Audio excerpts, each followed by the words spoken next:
Assalamu alaikum. So in our previous lecture we discussed about cross joins in Oracle, and we said that cross join is nothing but a combination of the tables from which we want to actually explore or extract data to display. There is another join condition or join available in Oracle, which is called equijoin. Now, equijoin is the combination of a cross product, and it is also a combination of a where condition that is mentioned between the two tables that are actually connected through a entity relationship. Now, uh, before going into the theoretical part, we actually look at the practical part. Let's say we have these two tables. First table, which new one, and the second table is new two. In new one, we have two columns ID and column one, and in at new 2 we have two columns ID and column 2. Now we are writing a query here is select static from row 1 join row 2. Now we did not mention the keyword cross join, but actually discuss the keyword join, because we'll mention a condition uh, in this query which will actually tell us that which column in the first table should be compared with the second with the column in the second table. Now if we look at this condition, which this is our join condition, is saying that fetch data from new 1 and 2 based upon this condition, which is new1 dot id is equal to new2 dot id. So if we look at this record, we want to actually compare with this column. Now the values from this column, which will actually match the values from this column, the row for which the value of this column and this column is matched, the whole row from this table and this table will be combined and put into the result. Now if we look at this execution of this query, how it will execute, it will take the first row, which is this one, from the first table, which is new one, and it will compare this row, actually not this row, this value with all the values in this column. If we look at this 2 does not match this 5, this 2 does not match with this 1 value, 2 does not match with 3, 2 does not match with 6, but 2 matches with this 2 value. So now if the column value from this column matches the values in this column, we actually take the row from this column where the 2 has matched to this row and this row from this column and combine it into the result set. If we look at the result, we will see that this is the row which is 2 A2. These two values from the first table are coming, and these 2 and B2 are coming from the second table. Now the whole row is combined in this table, and if we look at all the combination, so 5 is matching only, actually 5 is matching 2 times. So 5 is matching with the first row and this is the last row. So there will be 2 rows of 5 inside this column. So if we look at this 5, A5 matches with the um, last row here, sorry this row. So this 5 will be matched with this row and with this row. So we will see that we have 2 rows of 5 matched with this first row in the second table, and this 5 value match with the this row in the second table. So if we look at this comparison, now these three matches only with this row. One, does it match? Yes, it matches, and but this 4 does not match to any value in this column because we do not have any ID with the 4 value. So this row will not be included inside uh, this result set. So now if we talk about the cross join, if we do not mention any condition and we take a look at the cross join, then how much rows the cross join will produce. So we have here in new one we have actually 5 rows, and in new 2 we have actually 6 rows. So the total of number of rows in case of a cross join will be 30.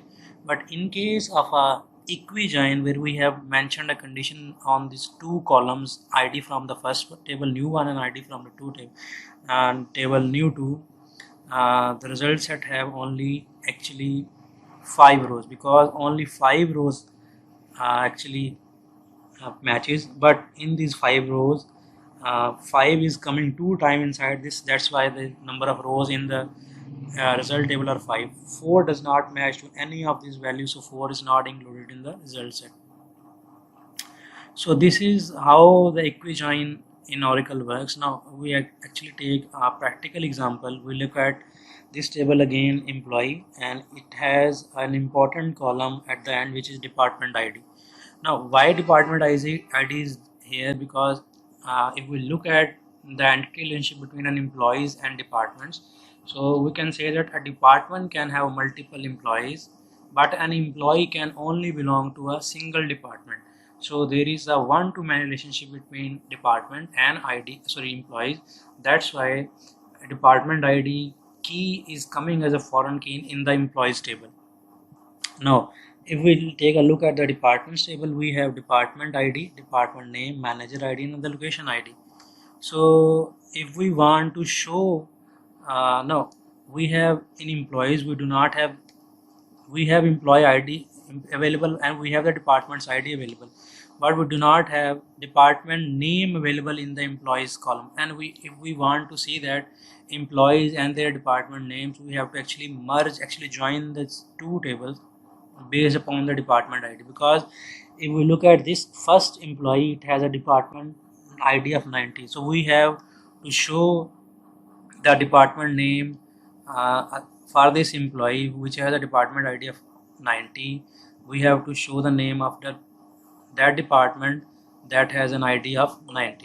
So if we want to uh, so if we look at this query, it is saying that select first name, job ID, departments ID, comma department name from employees, comma departments.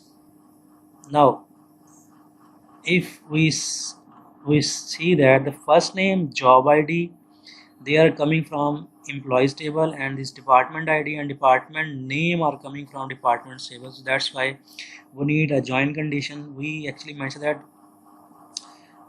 where employee dot department ID is equal to uh, departments are department ID. Now we are actually writing this condition, which is a joint condition, and it is actually matching the department ID in the employees with the department IDs in the department, so that each employee with the department ID gets the name of his department in the result set. And in the last, it is saying order by last name and job ID. So these two columns are from employees table. But the join, actually when we execute a query, the order by actually executes at the last of the execution.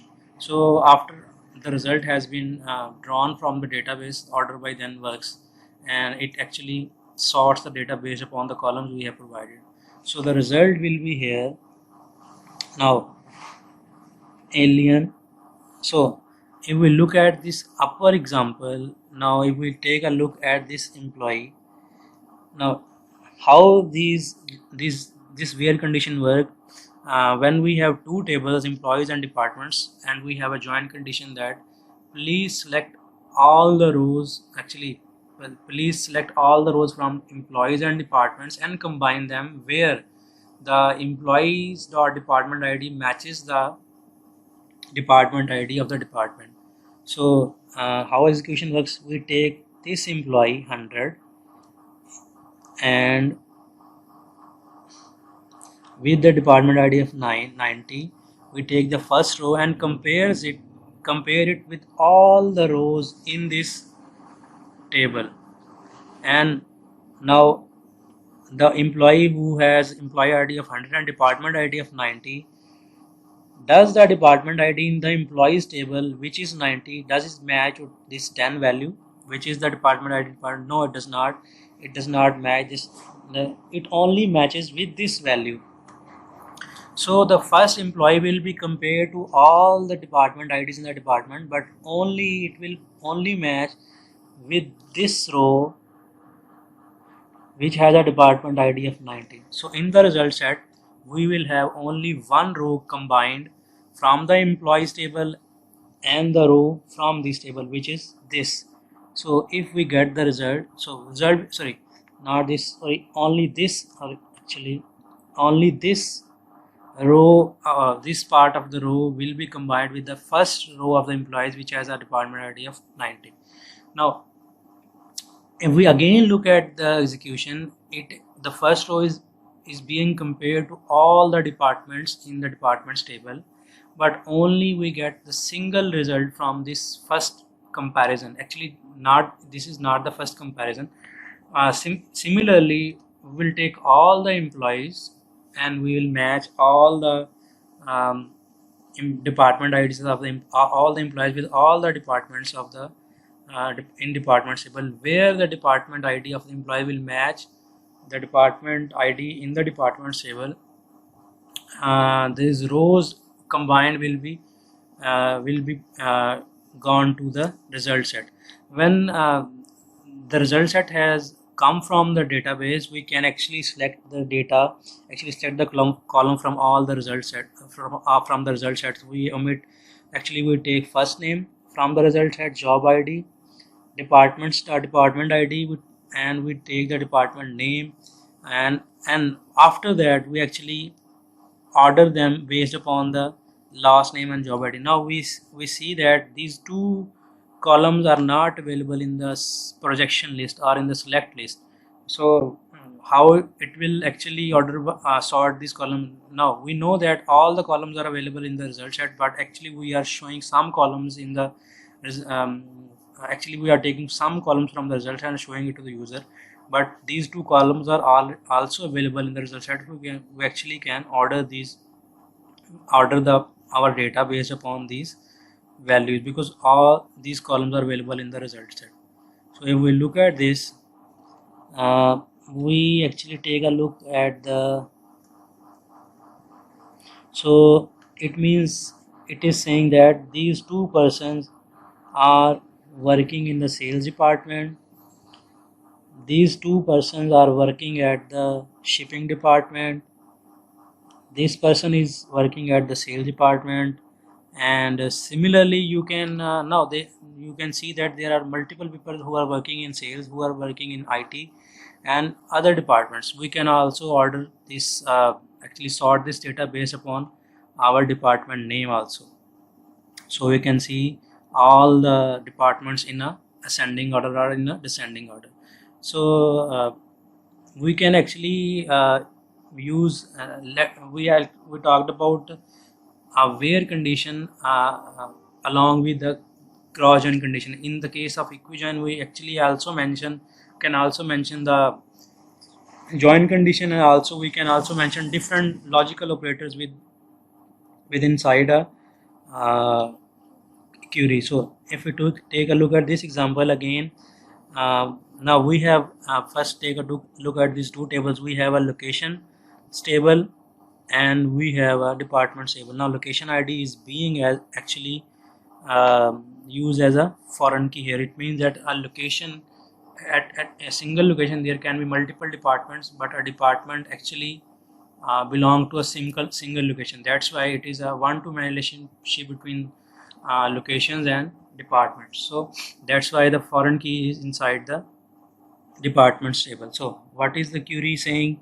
It is saying that select department ID, department name, city from departments, comma location, where location ID is equal to where location, and department ID in 4050. Now actually we already mentioned that when we have a selection condition inside, it is inside a query, it executes first in a where clause so that number of rows can be restricted for a join. Now this query is saying that show me the department ID, name and city of the department, where location ID is equal to. So we want to see why are actually joining this table with departments because we need city from the location table, and we want the same of the location of the department which it has been assigned to. So it means that if we talked about this IT department, it is at this location which is 1400. It means this is the location ID.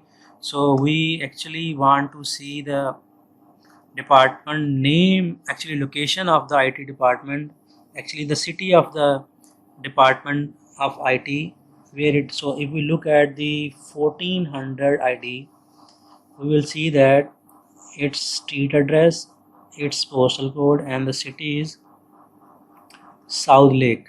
So it means that IT department is situated in South Lake. Now it is showing that I want to see the name, department ID, and the city of those departments whose IDs are 40 and 50. 40 and 50. So first it will actually take the rows of 40 and 50. So we have only two rows, 40 with the department name human resource and location ID of 2400, and 50 with the department name of shipping and a location ID of 1500. So we want to get the city, so we have to actually match these two values 14, 2400 and 1500 to get the city of the department where the department is situated. And if we look at the result, we will have only two values because this selection condition has restricted the department table to only two rows. Now when these two rows will match, actually these two rows will match with all the location IDs. So if we take the first row, which is this value, it has a location ID of 2400. It will match to all the values, but with actually it will compare to all the values in this, but it will only match to actually this row here. So in the result set we will have only one row combined, the row of the shipping department from the department table and the row from this table will be combined, and it will be shown into will be gone into the result. Similarly, the second row will be 50 from the departments with department name shipping and location ID 1500. So it will only compare to one location, which is this. So in the result set we will have only two rows.